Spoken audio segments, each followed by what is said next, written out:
stopping me. It ain't no stopping me. Got bands, I'ma run it up. It ain't no stopping me. I was broke, came up with a plan, now I'm the man. It ain't no stopping me. Got bands, I'ma run it up. It ain't no stopping me. I done ran up all these bands, up in hand to hand, made like 5 bands a day. I was broke, came up with a plan, now I'm the man. It ain't no... Boom! We're here. We are here. Can I get a round of applause? All right. Outstanding. So today we're talking about some fighting. We got a little bit of a cat fight going on online here. I don't know if you've heard, but AOC has been taking some shots at Jill Stein. You got to understand, now that RFK is out of the picture and endorsing Donald Trump, the Democrats are doing their best to consolidate power. All right. This is a very important election. Donald Trump is risking a lot. He's got a lot on the line here. Donald Trump's very freedom very well might depend on this upcoming election 2 months from now, November 5th.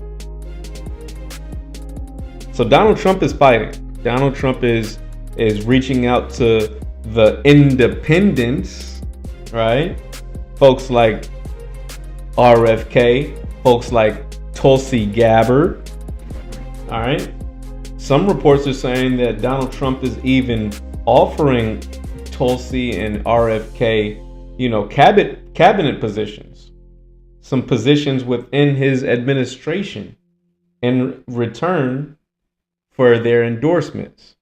So Donald Trump is trying to consolidate power. He's reaching out to the third party candidates looking to get their endorsement because for him, it's a very important election. The Democrats, on the other hand, instead of reaching out to the third party candidates, they're taking shots at them, right? We see AOC on behalf of the Democrats, Nancy Pelosi and the Democrats, calling out Jill Stein by name.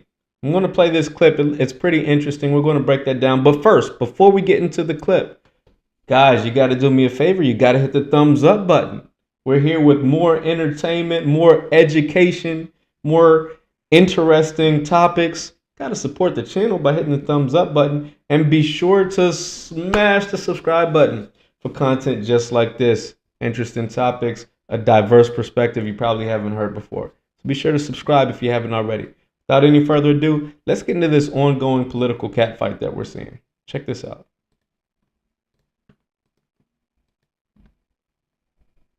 Y'all, this is a little spicy, but I have thoughts.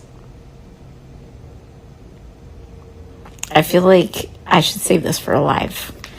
I'm not coming for people who are thinking about this. I'll talk to you. What I have a problem with is the fact that if you are running for president, you're the de facto leader. Just for the record, just so you guys understand, I know it might be kind of small, but the question that she's responding to says, how do I tell my friends who are Jill Stein supporters that they are wasting their time and effort? All right, that's the question that she's responding to. You can see it at the top of the screen. What she's responding to, someone's asking, hey, my friends, they're leftists, they're liberals, they're people who identify with Kamala more so than Donald Trump, but the Democratic Party has been so undemocratic, they're avoiding the Democratic Party. They're thinking of voting for Jill Stein and the third party. What do I tell them? How do I tell them they're wasting their time? That's the question she's responding to, just to give you some context. Your party. And first of all, trust me on this. I run as a third party candidate in New York. I'm also run as a working families party candidate in addition to running as a Democrat. Because trust me, I've been on record about my criticisms of a two-party system. So this is not about that. But you are the leader of your party. And if you run for years and years and years and years and years in a row, and your party has not grown, and you don't add city council seats, and you don't add down ballot candidates, and you don't add state electeds, that's bad leadership. And that to me is what's upsetting. Because if you have been your party's nominee for 12 years in a row, 4 years ago and I gotta be honest with you, she has a point. 4 years before that and 4 years before that, and you cannot grow your movement pretty much at all, and can't pursue any successful strategy, and all you do is show up once every 4 years to speak to people who are justifiably pissed off, but you're just showing up once every 4 years to do that, you're not serious. You're not to me, it does not read as authentic. It reads as predatory. I'm sorry. I'm just saying it. Because as a person, I endorse Working Families Party candidates. I endorse DSA candidates. I take risks, and I endorse even in primaries against Democrats when it's merited. What does this person do to grow power for the... Okay. So that is the Democratic outreach to the third party. Shaming tactics. She's essentially, what she's doing is she's shaming. The question, mind you, the question that she's responding to here is, what do I tell my friends who are Jill Stein voters that they're wasting their time and effort? That's the question she's responding to. She says, oh, well, I have legitimate critiques of both parties. Okay, I'm with you so far. And then she says, but you, Jill Stein, if you've been a presidential candidate for the past 3 elections, being 2024, 2020, and 2016, and you haven't grown your party, the umbrella that the electorate that is identifying as Green Party has not moved one iota, there's no momentum there. So whether or not, she doesn't say that they're wrong for looking for alternatives to the 2 major parties, but she's saying Jill Stein is a bad leadership. And I got to be with you. I got to be honest with you. That's a fair critique. I would agree with her. The Green Party, of which I am not a member, and I'll explain why I'm not in a bit. The Green Party has not really grown. It hasn't really gotten any momentum. And a large part of that is because the people who would have been able to draw a crowd, draw support for the Green Party, they're all backing the Democrats. Folks like Bernie Sanders. In 2016 and in 2020, when Bernie Sanders got cheated, he bowed down and endorsed the Democratic Party despite being cheated and despite his followers and supporters having democracy stolen from them. He bowed down and encouraged his supporters to support the Democrats. He didn't ask for a cabinet position. He didn't ask for any concessions. He just gave blanket approval to the Democratic Party after invigorating millions of people towards a revolution. Mind you, in 2016 and in 2020, Bernie Sanders was hitting the campaign crowd saying, do you want a revolution? And after he got cheated, he bowed down. Instead of endorsing someone like Jill Stein, instead of endorsing the Green Party to build momentum to an alternative, to give people an actual alternative to the 2 parties that are the same, the 2 uniparties. Instead of giving us an alternative, he bowed down. We saw Cornel West, for a very short moment in time, try to run as a Green Party candidate this year in 2024.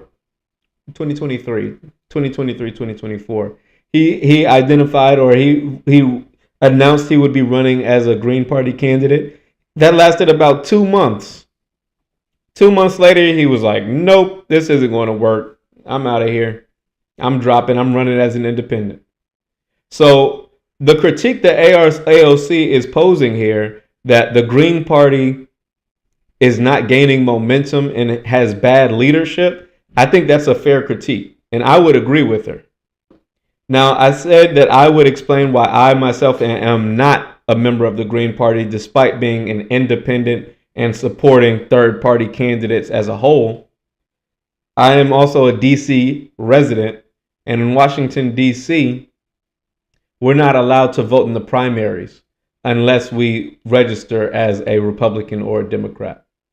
So in order to vote in the 2016 and in 2020, in order to vote for Bernie Sanders, I had to register as a Democrat.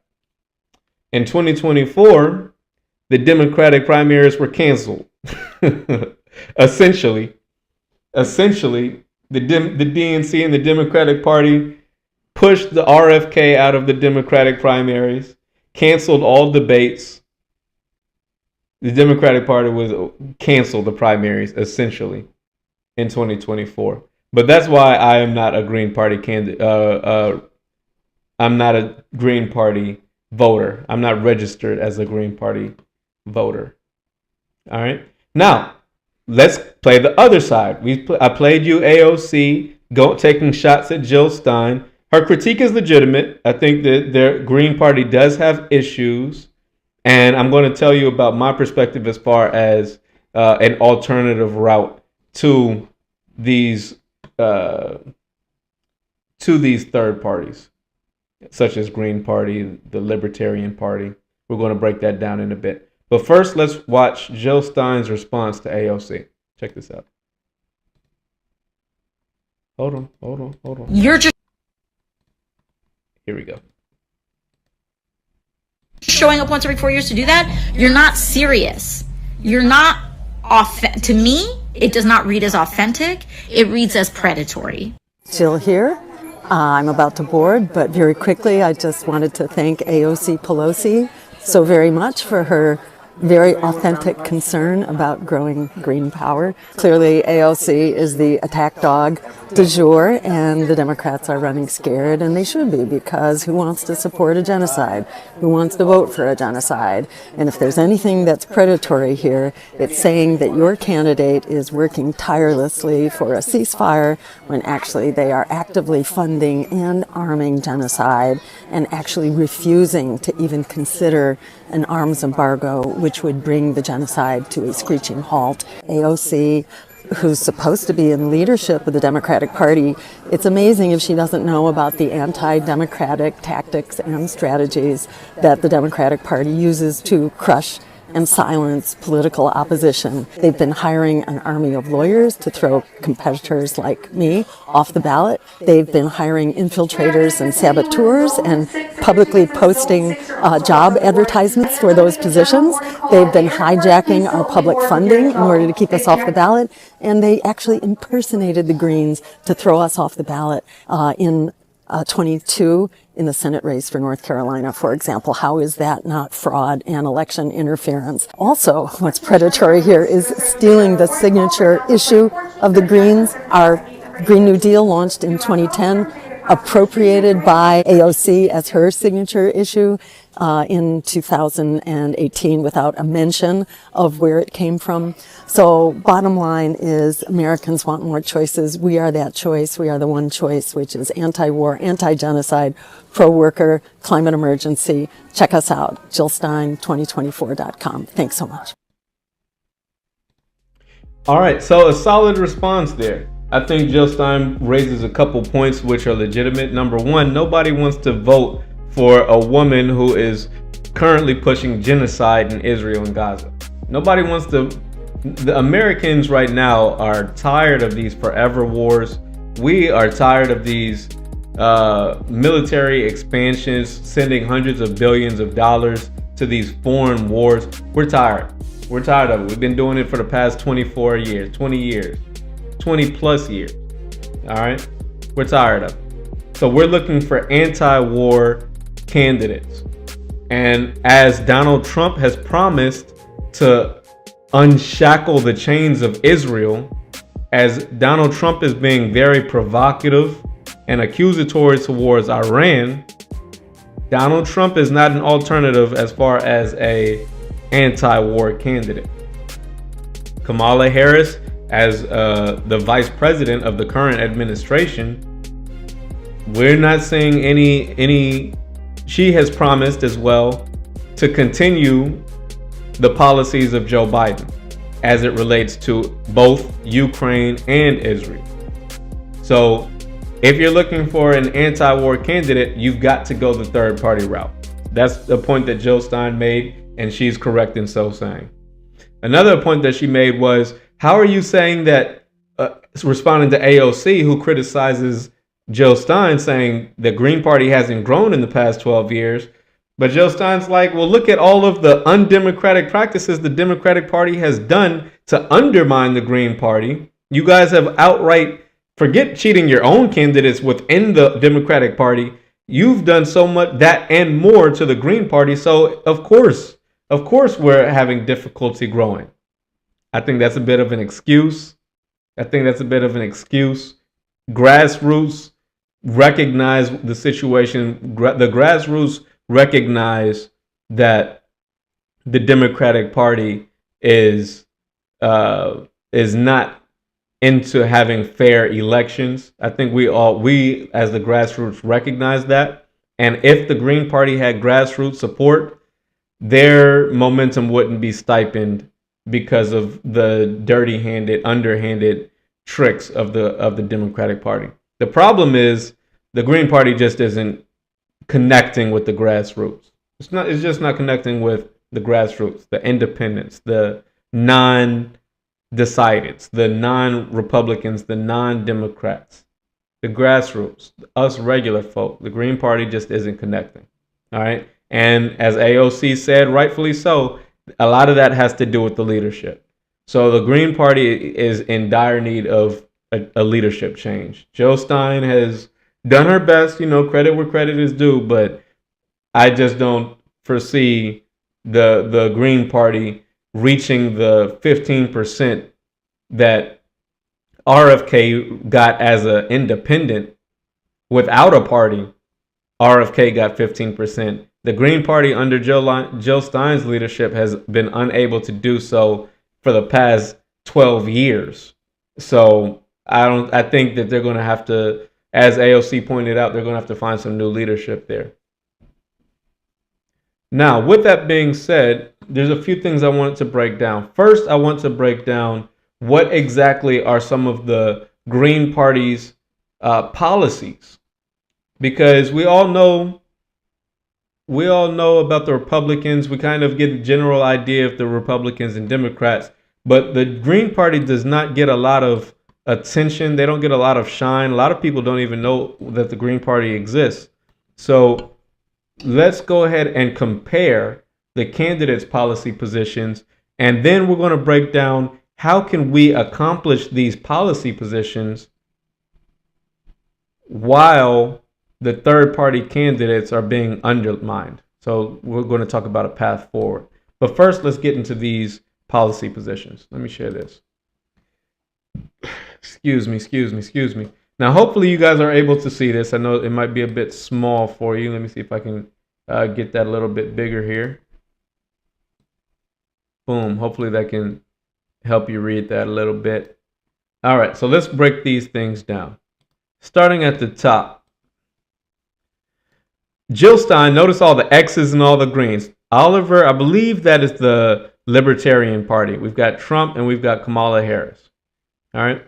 So the first, no corporate money in politics. That's number one. And I think that's the most important. Policy position of the Green Party compared to Donald Trump or Kamala Harris.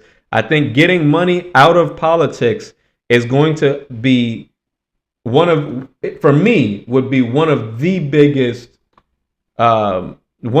biggest or most important policy positions that any third party candidate can run on. Because by getting corporate money out of politics, you're getting away from the corruption. The American politics is essentially bought. It's supposed to be representative democracy, but the people who are elected into office do not represent the interests of the American people. The American people largely support things such as Medicare for all to a tune of 70% of the country. Regardless, the majority of the country supports getting out of a lot of these foreign wars like Iraq, the droning in Syria,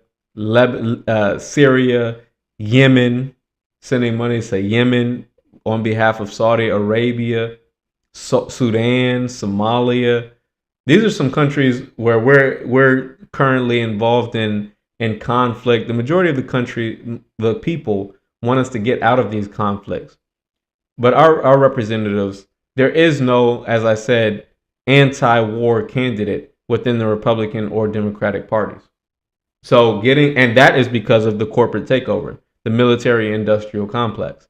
So getting the money out of politics, to me, is the most important policy position. Secondarily would be to end the Gaza genocide, Medicare for all, $25 minimum wage, canceling student debt, the Green New Deal to address climate change, build 15 million new homes in order to reduce homelessness,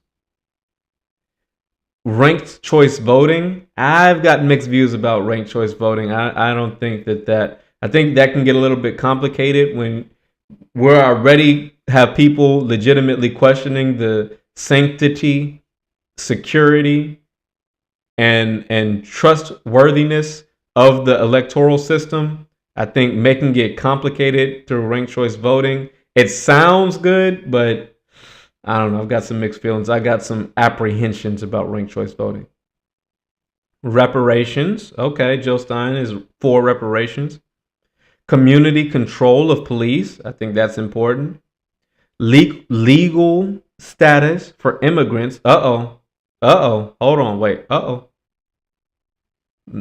Legalizing, so giving citizenship to tens of millions of people who are here illegally. That's interesting. And cutting military spending by 50%. All right. So Jill Stein is for all of these positions. Some of these I would not be for. I wouldn't be for the legalization status for immigrants, for tens of millions of immigrants. I would be hesitant to do the ranked choice voting. But outside of that, it looks like a solid platform. Some people are going to be more conservative, but with me, I'm supportive of no corporate money in politics. I'm supportive. $25 minimum wage, that's a bit high. I'd have to see what living wage is. I'd have to see what, and for me personally, I believe that people should have the right to barter for themselves. So $25 minimum wage, okay, all right. I'm a little hesitant towards that. Canceling student debt, yeah, okay. Green New Deal, I'd have to. That's a broad label. I need more information on what the Green New Deal is. Ranked choice voting, as I already talked about that. Reparations is good. Community control of policing is good. Okay, so there's some things I agree with here. There's some things I disagree with here. But in order to accomplish any of these goals, mind you, it seems to me that the majority of the American population, they're so stuck. They're so headstrong. They've accepted this two-party system. They have difficulty. I'm talking about the majority of Americans have difficulty envisioning a world where they actually have more choices. They actually have the freedom to vote their own interests. They've just resigned to the fact that they're going to have to choose the lesser of two evils in perpetuity until the empire collapses. They've just accepted that as a reality.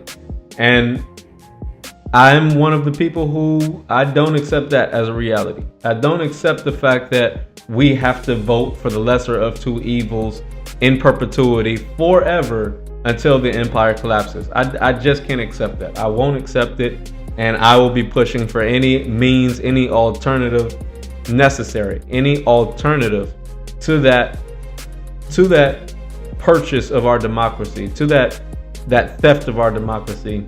I'm looking for alternatives. I'm looking for alternatives. And as I said, the only way at this current juncture that I see third party candidates being viable would be if some candidate, some individual independent, such as RFK when he was running and he was able to reach 15%, somebody would have to run on the platform of getting money out of politics. That would be the only way. The only way to see RFK's thing was RFK was more focused on healthcare. He decided after seeing what happened in 2020, after seeing the pandemic response, RFK was focused on saying, hey, there's issues that's not being exposed as far as side effects from these vaccinations. His thing was healthcare. His thing was the healthcare industry. That was what motivated him into politics. What I'm saying is we would need a third-party candidate, an independent candidate who is more so excited just for anti-corruption, an anti-corruption candidate. You would need somebody. That's one of the things that garnered Bernie Sanders so much attention and so much success, especially in 2016.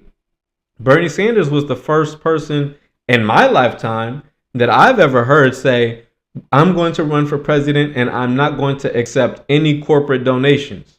I'm not accepting money from these big lobbyists, the military industrial complex, the pharmaceutical companies. Bernie Sanders was the first one in my lifetime to run saying, I'm not going to be beholden to the military industrial complex, to the pharmaceutical companies, to APAC, to these large lobbyists. Bernie Sanders was the first one to say, I'm going to run on small money donations. I'm going to be beholden to the people and not to these large corporations. And I think that was the right answer. Ding, ding, ding, ding, ding. Ding, ding, ding, ding, ding. That was the right answer. He struck gold when he decided to run on that platform. I did the wrong ding ding. Hold on, let's try that again. There you go. But yeah, Bernie Sanders and anybody else would have to run in that same vein. They would. I'm still getting used to this sound card. This sound card is weird, man. But anyone who's looking to make legitimate change within this two-party system, anyone who wants to make a third-party candidate viable, in my opinion, would have to run on getting corruption out of the Democratic or Republican Party, getting it out of politics. They would have to run and get elected or run and make popular legislation to limit corporate donations, limit donation amounts. They would have to limit the amount of money that's flooding into politics. That's the only way. That's the only way. And until that's done,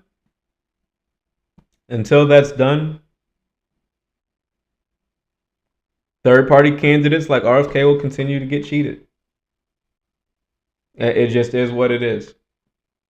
It just is what it is. It doesn't matter how much you identify with their platform versus the others, versus the alternatives. They don't have a legitimate chance as long as the money in politics is this overwhelming. As long as the money that's flooding into politics is this overwhelming, third-party candidates don't have a chance.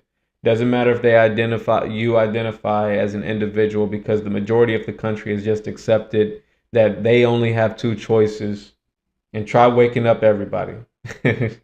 Try it. I've tried it. Not too easy. Not so easy. Shout out to the folks in the room today supporting the channel. Shout out and salute Michael Penn. Shout out and salute Deltron 3030. All right, we got some comments. Michael Penn says, me too.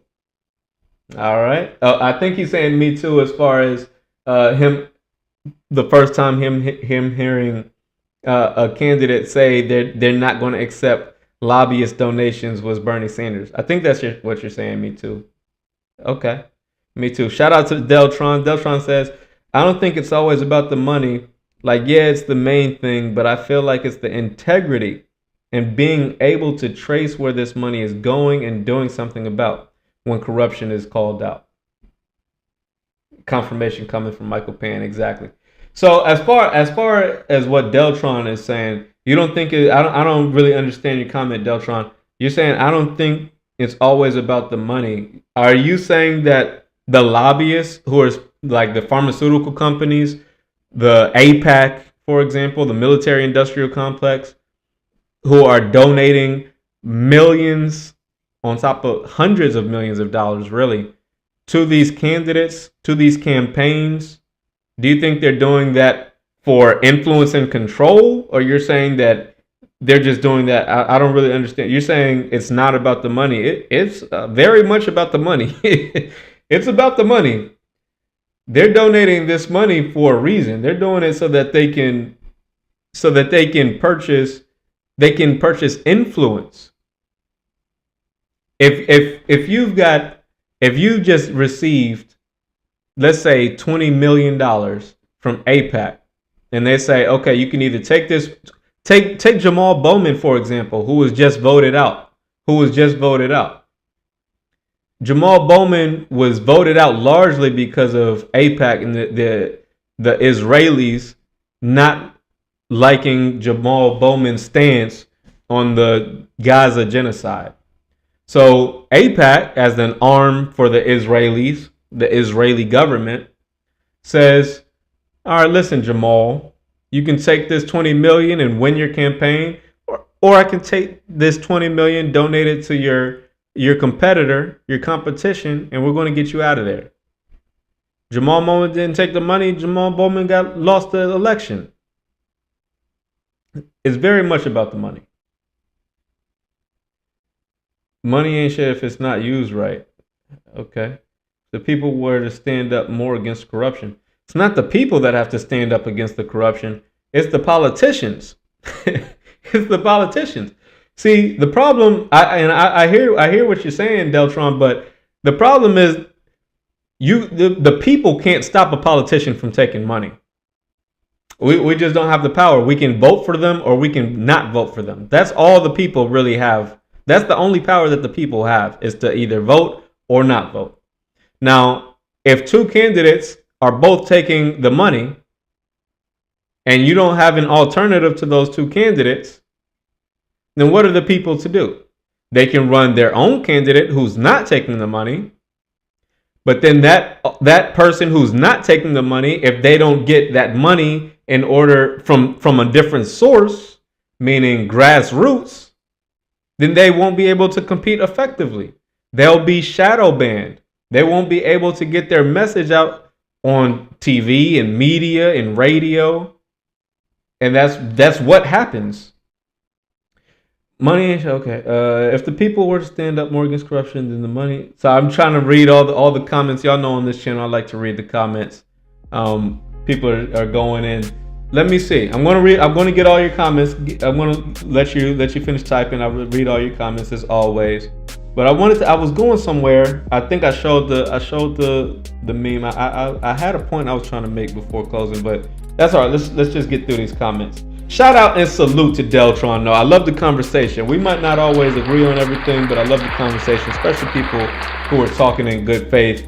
You know, y'all make the lives that much more interesting. I love seeing people in the comments. It makes me feel as though, you know, I'm not out here just talking to the wall. It's somebody appreciating the voice, appreciating the conversation. We can go back and forth whether we agree or not. So back to Deltron. Shout out to Deltron. He's saying, then the money that the campaigns will be more effective toward the people. Right now, as you can see, you could give a candidate. Okay. Shout out to Michael Pan. He says, Fry Time, did you support Bernie Sanders' run for president? Yes, I did. I supported with my time. I supported knocking on doors. I donated money. I did support Bernie Sanders when he was running, and I was very disappointed. And I wish I could get my money back. If I knew then what I know now, I'd ask for a refund. That money was not money well spent.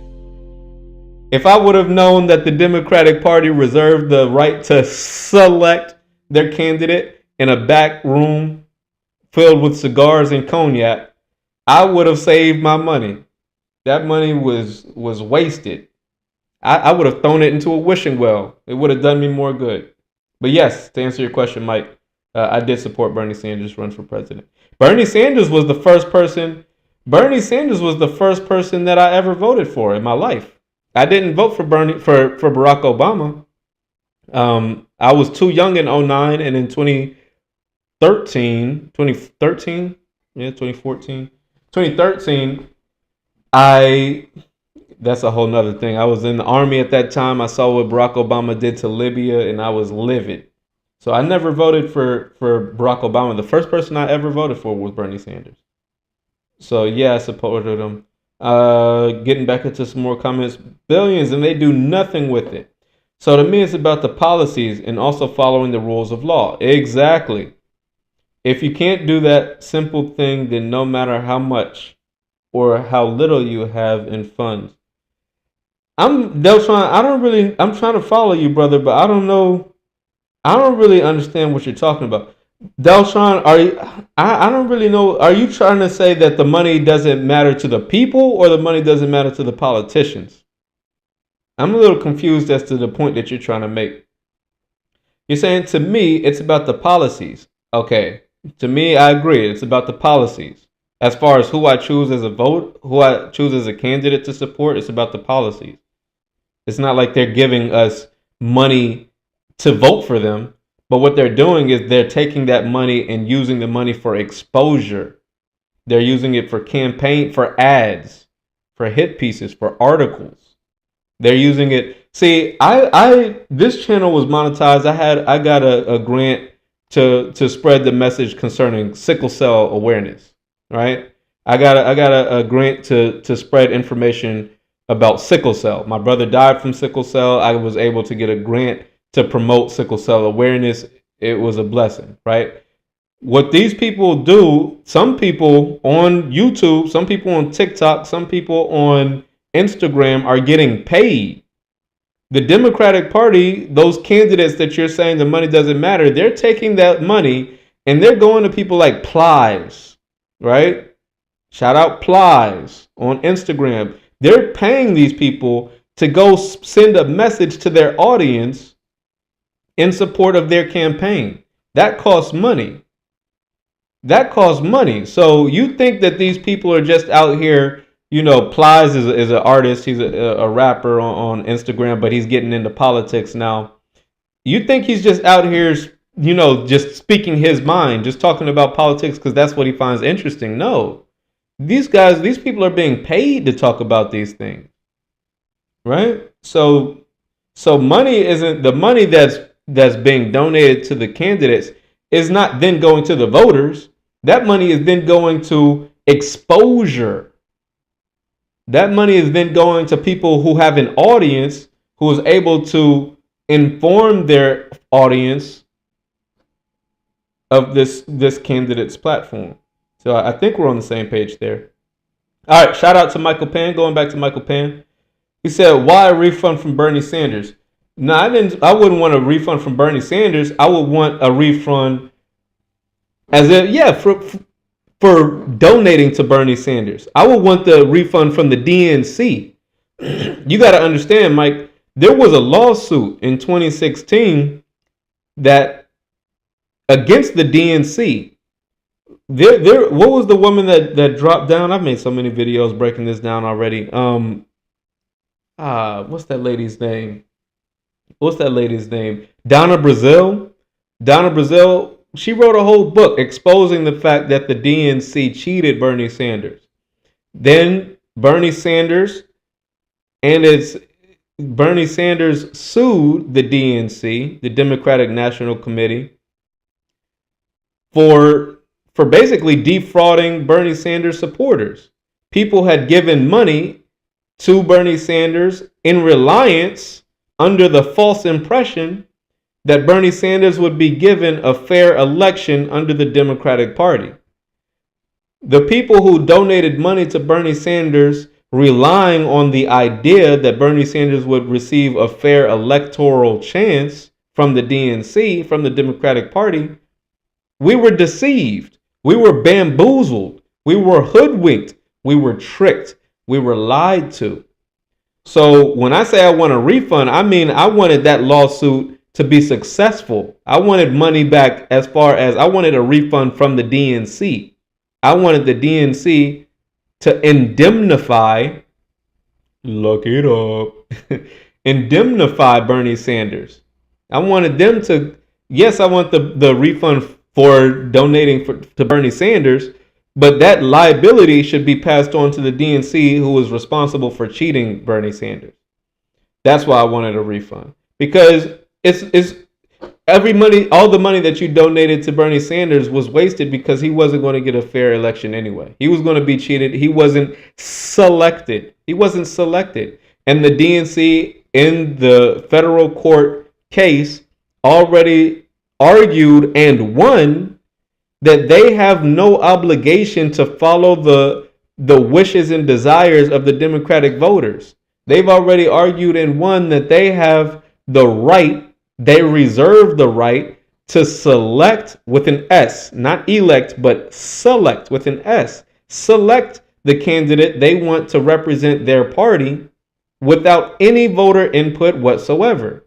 They'll go on to argue that if they so desired, they could meet, they being the delegates, the Democratic Party power holders, they could meet in a smoke-filled room, smoking cigars and drinking cognac, and choose what candidate they would have to represent the Democratic Party. And the Democratic voters, their input is irrelevant. They argued this in federal court and they won. So if I had that knowledge in 2016, I would know that wasting money trying to get Bernie Sanders elected, knocking doors trying to get Bernie Sanders elected, making YouTube videos talking about Bernie Sanders, trying to get him elected, that would be a total waste of time. It's a total waste of time. It's a waste of time, effort, and finances. That's why, I feel like Bernie Sanders. And then what makes it worse is after putting in all that money, time, effort, and finances, Bernie Sanders turns around and endorses the party that cheated him in the first place. He turns around and endorsed them. The people that cheated him, not cheated him, the people that cheated us. The people that cheated us. There's folks out here like me that spent money, time, and effort trying to get him elected. And then Bernie Sanders endorses the people who cheated and robbed us of our time and effort. They robbed us of our time, effort, and money. And then Bernie Sanders turns around and endorsed them. Bernie Sanders is a big disappointment, you ask me. Back to Deltron. It won't matter, pretty much paying into corruption. Bernie's dope.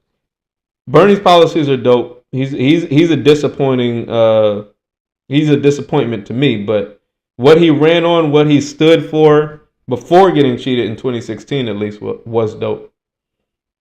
What I'm saying is, back to Deltron, what I'm saying is when we weed out corruption, there won't be such things as a campaign cap of how much money you could receive, because people will be doing it right, will be doing the right things with the money, because they will be scared of the consequences. No. So what I'm saying is the people need to elect somebody that's going to put the justice system in power instead of electing Supreme Court justices that just want to be dictators. I mean the people. I see. Yeah, Donna Brazil. Thanks for cleaning that up for me, Mike. Yeah, Donna Brazil. Deltron. I see the disconnect now. For Deltron, what I'm saying as far as the money, when these candidates, when I'm talking about corruption, it's legalized corruption. It's legal. The candidates are allowed to take this money from AIPAC. They're allowed to take money from lobbyists. They're allowed to take money from military industrial complex, from these companies like BlackRock, right? They're allowed to take money from these large corporations, which mean the American people no good.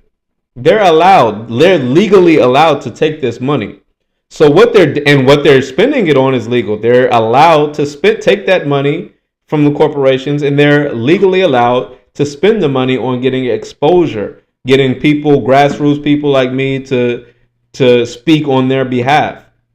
That's all legal. So when I talk about corruption, I still say that's corrupt. Just because it's legal, that doesn't mean that it's not corrupt. You ask me, I think it should be illegal. See, they've passed. The Supreme Court has made decisions like was it Glass-Steagall? No, that had to do with the banks. So I get a whole lot of this information about it. But the Supreme Court has made decisions to allow Citizens United. That's what it is. Citizens United. To allow corporations to make large money donations to these candidates. I think that those are bad decisions that should be overturned legislatively.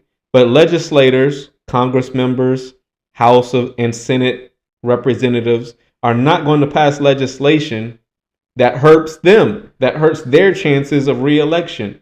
So they're not going to handcuff themselves by saying we're no longer allowed to take money from large corporations. Why would they handcuff themselves like that and take money out of their own pockets? They wouldn't do that. That would be self-harm to them.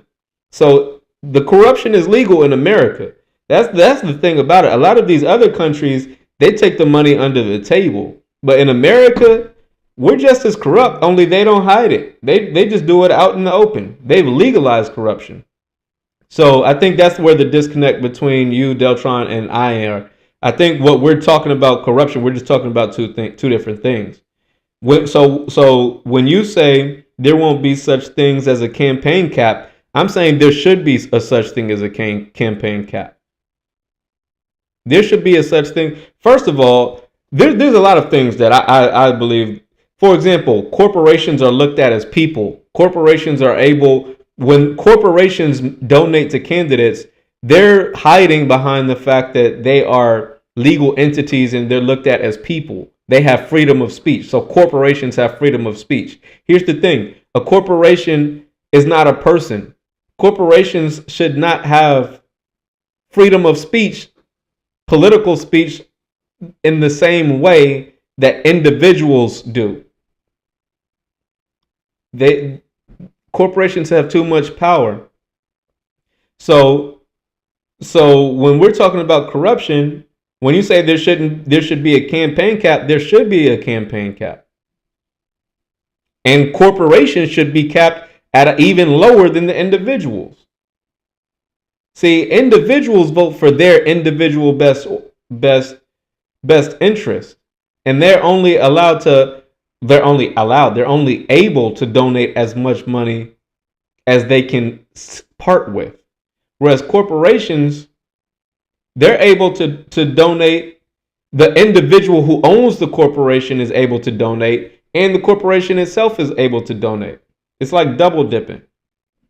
So there's a lot of caps. There's a lot of restraints that I think need to be put on campaign finance. All right, let's see, because I'm always, when I'm responding to the comments, then y'all put more, then I got to respond to more. So y'all bear with me. All right, so yeah, Michael Payne helped me out with the Donna Brazil name. Thanks for that. Back to Deltron. He says, I kind of knew that when my boy was campaigning tough for Bernie. It's just too obvious how powerful the two parties are. Yeah, I like Bernie though. Yeah, let's let's make that not legal. Yeah, it's a loophole. Yeah, that's basically what it is. A loophole, exactly. Campaign finance reform. Michael Pan, you're on it. Hey, 3 cheers for Michael Pan. Michael Pan, you got it, man. You got it. Back to Deltron. I agree. In this present time, there should be such thing. I'm just saying, let's bring back the integrity to leadership. Exactly. And then the only, and I agree with you 100% on that last comment, Deltron. And then the question becomes, how? How do we do that? How do we bring integrity to leadership when, if you try to maintain your integrity, as Bernie Sanders did, as RFK did, you'll be cheated by the people who don't maintain their integrity, like AOC. Shots fired. Shots fired. AOC did not maintain her integrity. Mind you, when AOC, Alexandria Ocasio-Cortez, first got elected to Congress, she was running as what was called a Justice Democrat. This was under the Kyle Kalinske banner, the Young Turks banner. She was running as a Justice Democrat. And at that time, this was moving with the idea, similar to Bernie Sanders, that she would not accept any corporate donations. She was supposed to be looked at as a leftist, a lefty, who was going to be a counterweight to the Democrats, who would be left of the Democrats. But now that she's gotten elected, now that she's in office, that's why when I played that clip of Jill Stein responding to AOC, Jill Stein calls AOC Stein. What was that girl's name? Not Jill Stein, but Nancy Pelosi. Jill Stein called AOC Pelosi, basically calling her the do boy, the puppet of Nancy Pelosi. And all that whole comment comes from the fact what we saw when Nancy Pelosi was up for speakership. She had to run for speakership, and it wasn't certain whether or not she would win. She needed the quote unquote Justice Democrats in order to win the speakership. Nancy Pelosi did. And the grassroots, the Justice Democrats, the folks who were on the left of the Democratic Party were saying AOC, Jayapal,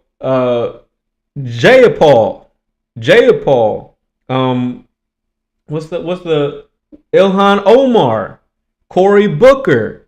Hey, folks who are left of the Democrats, you have an opportunity here to what? Force the vote.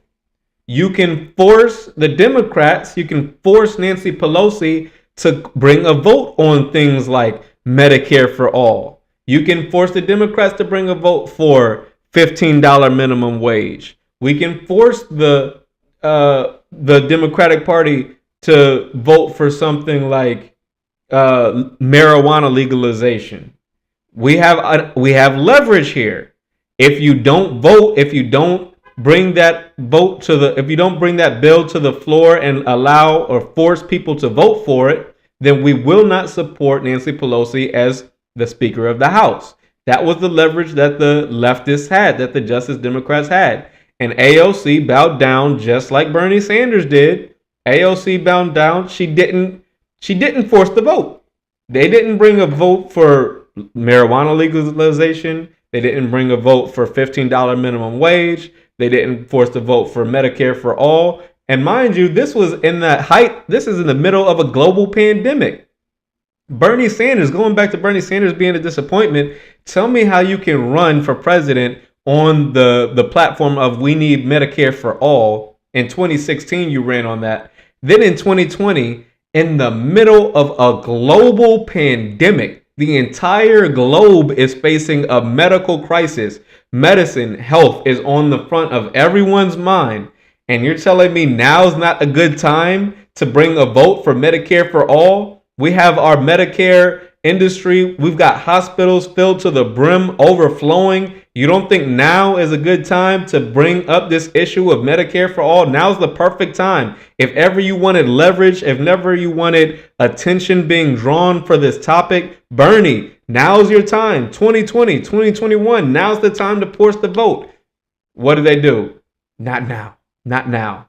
I endorse Joe Biden. I endorse the people who say, even if Medicare for all passed House and Senate, I would veto it.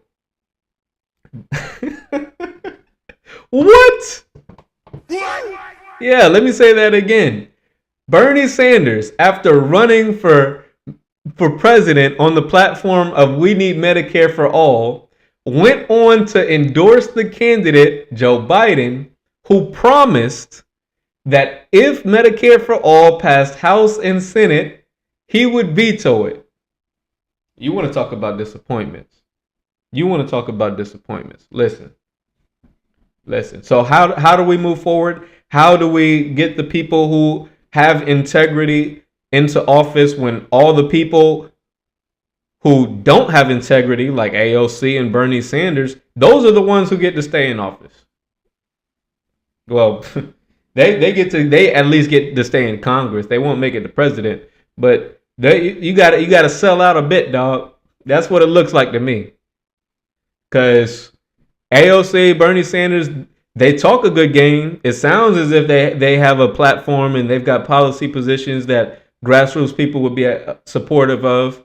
But when push comes to shove, when they have the opportunity to actually push for real change, I see them bowing down repetitively more than once. I'm seeing a pattern. I'm seeing a pattern of complacency. So I don't know, Deltron. Back to Michael Penn. He said they did not bring a vote for cash payment reparations for chattel slavery. Exactly. They didn't bring a vote for that, and that I made a video on that in California recently too. People a couple days ago now. A couple days ago they were trying to push for the cash payment reparations for chattel slavery to be voted on in California. It was believed that we had the votes and it would have to go to Gavin Newsom, who I believe would have vetoed it. Excuse me. So instead of forcing the vote again this year, just days ago, instead of forcing the vote, the Congressional Black Caucus decided to pull it because they didn't want to inconvenience Gavin Newsom. Sellouts. And that's why I'm just here. I'm just going to be on here talking my stuff on my podcast because I know they wouldn't want me. They wouldn't want me running for office. Listen, I remember when I was in law school, y'all can just imagine the type of stuff I was telling those guys, man. My fellow classmates, future prosecutors, people telling me they want to run for FBI. They want to be lawyers so they can join the FBI. Man, if y'all could have been there for some of the debates we had, some of the things, boy, oh man, I know they was, whew, I know they hated me. Shout out to Michael Penn. He says RFK was smart not to endorse Kamala Harris for president. I agree, Mike. Back to Deltron. At this point, I don't care about the reparations. Just give me a house. Man, you better get your reparations. You can buy your own house. But for real, though, I really want a house, and it's really hard right now. No, it is. It is. It's hard right now. And, you know, right now, we're living in some perilous times, Deltron. We're living in some perilous times. There's a lot of things that need correction.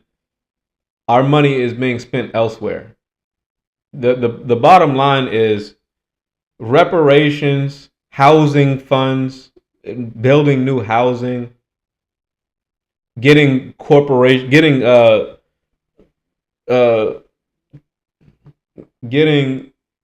campaign finance reform. All of these things are intertwined. All of these things are connected. You know, these military industrial excursions are us sending hundreds of billions of dollars to Ukraine and Israel. That's money that could be spent here. We're facing a lot of inflation trying to juggle all of these wars. And it all to me, in my opinion, it all goes back. All roads lead back to campaign finance reform.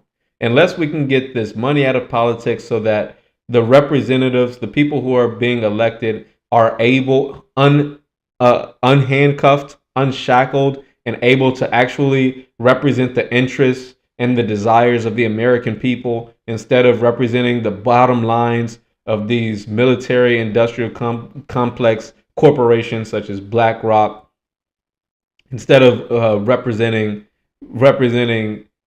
these, and mind you, BlackRock is starting to buy housing. It's crazy. It's crazy. It's crazy the way that the American people are being undermined. We're being undermined by the corporations, and that's all it is to it.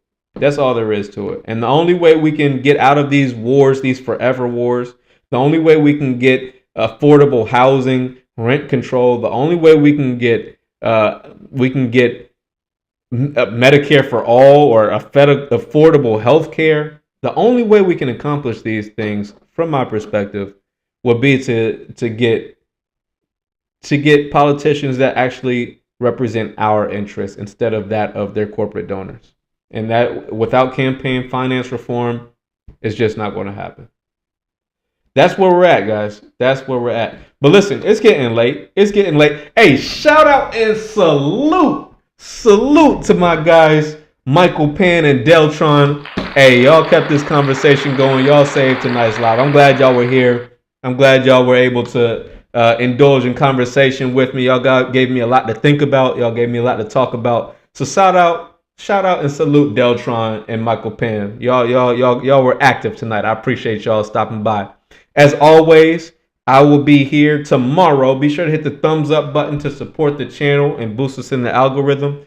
And if you haven't already, be sure to smash the subscribe button for content just like this. We're talking about a wide range of topics from news, politics, current events, talking about a lot of different things here from a perspective you probably haven't heard elsewhere. So be sure to subscribe. Come on back for more. Hey, Mike Pan. Hey, Deltron. Y'all killed it tonight. I appreciate y'all. I'll see you on the next one. Peace.